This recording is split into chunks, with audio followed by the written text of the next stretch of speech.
Yeah, the only one in the world at that time consisted of me and one airplane, 8 men.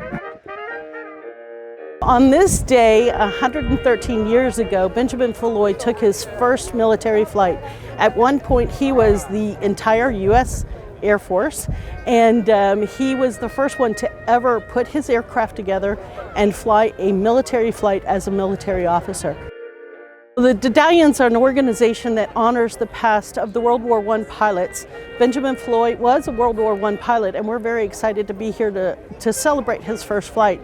With that, we carry the legacy forward, and we help young students who want to follow in that brave footsteps to become a military aviator and to share that protection of our nation.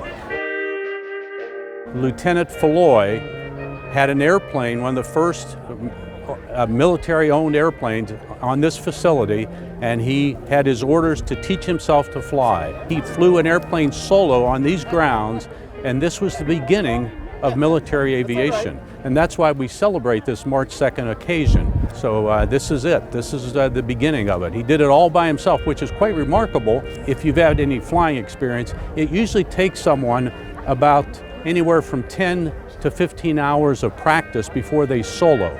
He had a flight as a passenger. The fact that breaking contact with the ground was a new concept writ large. To consider what it must have taken for a military pilot in a military aircraft on a military airfield to apply this to military concepts and techniques, he had to be a pretty brave guy. The story of military aviation is really the story of aviation writ large.